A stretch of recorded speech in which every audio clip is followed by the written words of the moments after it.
سلامونه قدرمنو زده کوونکو، په دې هیله چې روغ جوړ خوشحاله او د عافیت جامې به پر تن وي. زه ستاسو ښوونکی احمد ریدی هاشمي یم. په کلاس نمبر 6 کې به موږ او تاسې چې وایو کلون ټول. نو راځئ چې پیل یې کړو. یو ځل بیا ښه راغلاست. فوټوشاپ اپ مې اوپن کړی ده. نننی بحث موږ او تاسې کلون سټیم ټول دی. په دې ټول کې به موږ او تاسې کار کوو. اول کلون څه ته وایي؟ کلون سټیم ټول دغه تاسو ګورئ. کلون سټیم ټول دا معنا چې موږ له یو سبجیکټ څخه سیملر ډوپلیکیټ واخلو. یعنې ځینې فلمونه ممکن لیدلی وي چې په یو کرکټر وي خو په هغه کې دوه کسان کار کوي خو شکلونه څیرې هر څه یې ورته وي. نو فوټوشاپ کې د انځورونو لپاره هم داسې یو ټول شته دی چې موږ کولی شو د یو سبجیکټ څخه ډوپلیکیټ یا کلون جوړ کړو. نو په دې هیله چې دا د کلون په معنا پوه شوي یاستئ. اوس کلون سټیم ټول څه کوي؟ دلته ما یو ایمیج خلاص کړی دی. زه مستقیم دلته راځم. دې نه غواړم یو کاپي واخلم، دلته دا انځور راولم. یعنې دا بیړۍ کې چې کوم نفر دلته ناست ده دا راواخلم، مستقیم دلته یې ډرا کړم، پینټ یې کړم، رایولم. د دې لپاره به موږ چې کوو، مستقیم زه کلیک کوم. وګورئ دلته ماته یو ایرر ښیي. څه وایي؟ could not use the clone stamp tool because the area to clone has not been defined.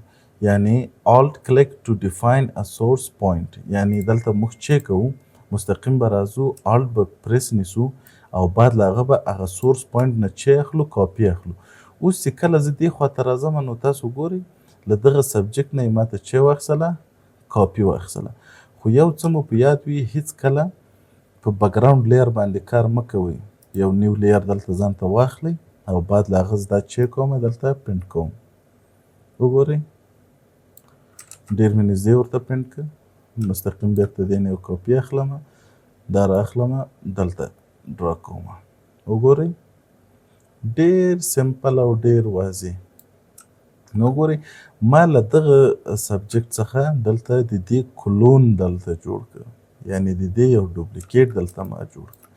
اوس همچنان زه کولی شم چې مثلا هغه د برش په اندازه باندې د دې سایز کوچنی غټ یا د دې اوپاسیټي کم یا زیات کم. وګورئ دا کوم څه چې موږ ویلو په برش تم ټول کې چې موږ ویلو. اوس که زه چیرې دا هارډ برش واخلم نو وګورئ وختې چې کاپي کوم دا د دې د ایجونو ته که پام وي دا ډېر شارپ هغه اخلي، مخ ته کټ راکوي. خو که چیرته زه دا بیرته سافټ کړم دې اندازې ته نو وګورئ موږ چې وکړه دلته مو یو کلون جوړ کړ. اوس دغو ځایو په کیسه کې مه اوسئ که چیرې دا ځایونه له تاسو څخه په کلون سټیم ټول کې د دې سیم ټو سیم کاپي راځي، ځکه تاسو کولی شئ مستقیم اریزر ټول ته راشئ او دا چې کړئ بیرته پاک کړئ په دې شکل باندې. وګورئ یعنې هم زمانه په یوه ایمیج کې موږ 3 کلونه جوړ کړل، ډیزاین وکړل. خو دا هغه وخت کې امکان لري چې کله موږ او تاسې په نیو لیر باندې کار وکړو. اوس راځم کلون سټیم ټول یو څه نور هغه هم لري، فیچرز هم لري. دلته یو بل ایمیج هم ما هغه کړی دی. یو خو دا دی چې مثلا موږ ایمیج هغه کاپي که. وګورئ دلته ماته دا د تیر عکس کاپي دلته ښیي که نه، دلته شو. وګورئ یو خو دا دی چې مثلا کلون کوي موږ کولی شو په ځینو انځورونو کې یو سبجیکټ چې زموږ نه وي خوښ هغه له منځه یوسو. څنګه یې له منځه وړو؟ دلته زه بیرته نیو لیر اخلم، غواړم دغه سبجیکټ له دې ځینه له منځه یوسم. مستقیم له دغه سورس نه زه کاپي اخلم آلټ سره او آهسته آهسته دا ځای چې کوم کلون کوم په دې شکل باندې. وګورئ بیرته له دې ځینه کاپي اخلم او دا کوم څه چې ما ته دلته ایښي ول مکمل چې سو غیب شو. خو دلته یو ځای تاسو پام وي چې دلته یو څه ډاټ ګورئ، دلته هم یو ایریا سلیکټ ده، دلته هم دغه سیم ده. چې دا سیم کاپي را نشي مستقیم له هر ځای نه یو سورس اخلو او دلته چې کوو پیسټ کوو تر څو معلوم نشي. نو په دې هیله چې تر دې دمه هم پوه شوي اوسئ. اوس کلون یو څه پراپرټیانې لري. دلته ما یو ښایسته شانته بل انځور تاسو ته اوپن کړی دی. وخت زه کلون ټول سلیکټ کوم ډایرکټ دلته راځم وینډوز ته. وینډوز کې زه انتخابوم کلون سورس. کلون سورس کې دلته موږ ته یو ښایسته شانته پینل خلاصیږي. په دې کې د کلون ډیټیلز دي. وګورئ مثلا موږ له کوم یو انځور نه موږ کلون اخیستی دی ښه، بل انځور نه موږ سیم ټو سیم هغه اخیستلی شو. دا کس به زه دلته تاسو پوه کړمه چې دغه کلون څه معنی لري. دلته چې له موږ سره فایلونه دي. یو کلون زه غواړمه هم زمانه راځمه فکر وکئ که زه له دې ځای نه یو کلون اخلمه، صحیح شو که نه، یو سورس هغه کومه ډیفاین کومه او راځمه دا دلته پریس کوم، بیا پسې مخته ځم، بیا زه وایم چې والا دغه ایریا ډېر سره سیمیلر شو. وګورئ دغه ایریاګانې ډېر په سیمیلر شکل باندې ماته چې کوي کلون کوي. خو زه وایم یو سورس زما دغه وي چې دغه زه دلته هر چیرته پیسټ کړم، بل سورس زه غواړم دې سره څنګ کې دغه ځای نه کاپي واخلم. وګورئ دغه شکل باندې. بل کلون زه غواړم چې زما باید چې وي د دې کلون کاپي دغه ځای نه وي. دلته زه لږ څه شنه ځایونه اچوم. نو وګورئ دلته چې څومره تاسو د کلون فایل ځان ته جوړوئ دا غومره ډیټا تاسو درکوي. مثلا اوس ګوره څنګه زه بیرته اول کلون ته ځم، نو ماته دا دغه د اول کلون له دغه ځای نه چې ما اخیستی د دې ډیټا راکوي، سورس راکوي. خو که چیرې دوم ته لاړ شم د دوم کلون څخه ماته دا د دوم ځای سورس ډیټا راکوي. وګورئ یو خو دا طریقه استفاده شوه چې په دې هیله په دې هم تاسو پوه شوي اوسئ او همداسې ملټیپل کلون ځان ته کریټ کړئ. اوس دلته راځم، دا پیشو ده، ښایسته خوندور شانته پیشو ده. زه غواړم چې دا د دې دغه رایټ سایډ سترګه چې ده زما طرف ته دا هم دغسې شي بلیک شي. نو دې لپاره به څه کوم، اول به نیو لیر اخلمه، مستقیم به راځمه، د برش سایز به زه غټومه او له دغه سترګې نه زه چې اخلمه سورس اخلم، الټ پریس کومه دومره سورس اخلم.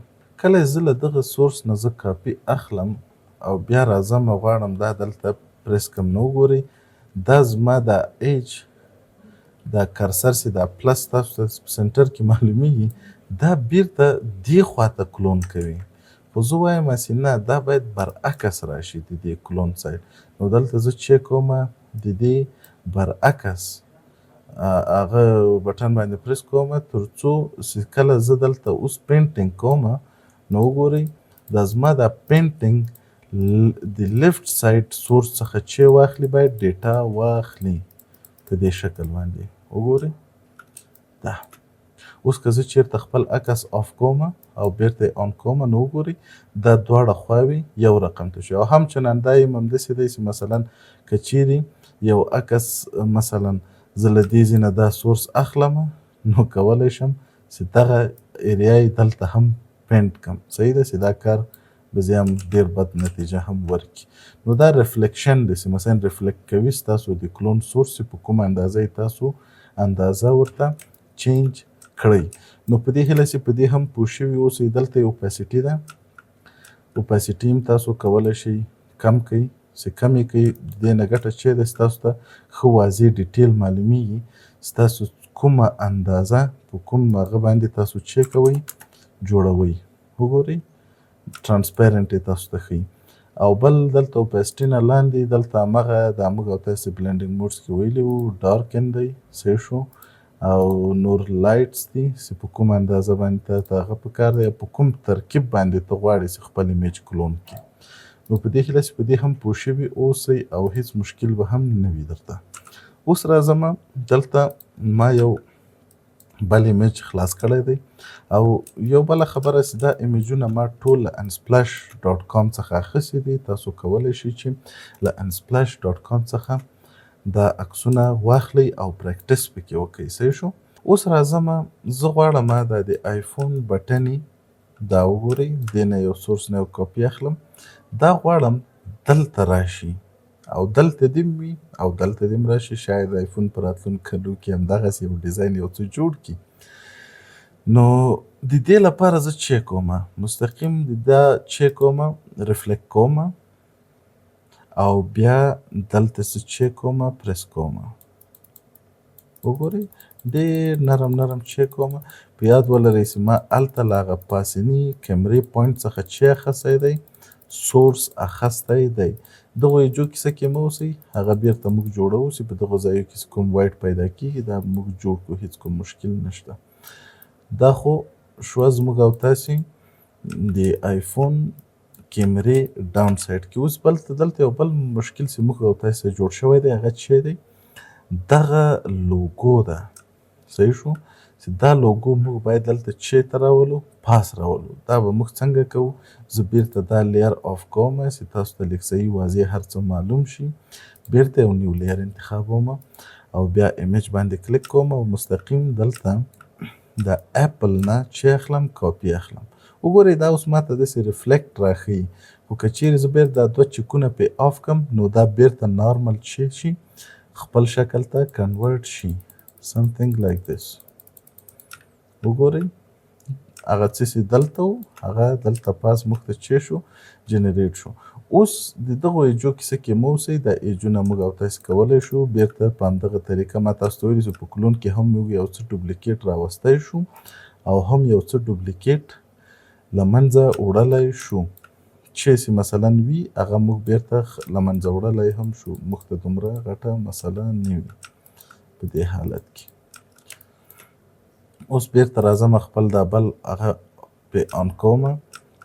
دغه یو ایریا دی چې مثلا موږ دا چیک کوو، بیرته پاکوو، اریزر ټول اخلم، په اریزر ټول باندې دغه ایریا پاکومه. فکر کومه چې موږ او تاسې د بیکګراونډ په لیر باندې کار کړی دی. نو دلته به تاسو ته یو ایرر معلومات شوی وي چې که چیرته موږ د بیکګراونډ په لیر باندې کار کوو نو دغه به محال وي، نو چې به نشو ډیلیټولی. خو خیر هیڅ مشکل نشته، موږ کولی شو په بیرته همدې کلون ټول باندې دغه ایریا راواخلو او نیو لیر ته راشو او په نیو لیر کې مستقیما دا هر څه چیک کړو، بیرته پاک کړو. نو په دې شکل باندې موږ دا د یو آیفون جوړ کړ او دغه ایجونه سیم خراب شوي دي. ای پرس کومه، اریزر ټول راځي او بیرته موږ ډېر سمودلی دا کوم هغسې راغلی دی نور دا موږ چیک کولی شو، بیرته لرې کولی شو په دې شکل باندې.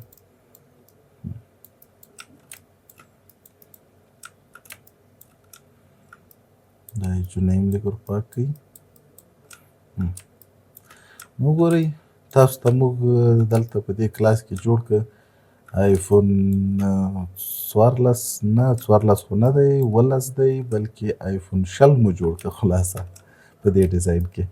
نو په دې هیله چې دا کوچنی شانته ډیزاین او کلون ټول باندې هم پوه شوي اوسئ چې څه رقم کار کوي او په کومه طریقه موږ ترې کار اخیستلی شو. قدرمنو زده کوونکو په دې هیله چې په کلون ټول باندې پوه شوي یاستئ. نو که چیرې مو ویډیو خوښه شوې وي نو حتما یې درسره لایک کړئ او که تر دې دمه مو چینل نه وي سبسکرایب کړی نو سبسکرایب یې هم کړئ او خپلو دوستانو سره یې شریک کړئ او راویې غواړئ چې دلته فری درسونو کې هم چنان هغوی هم ونډه واخلي. مینه او درناوی.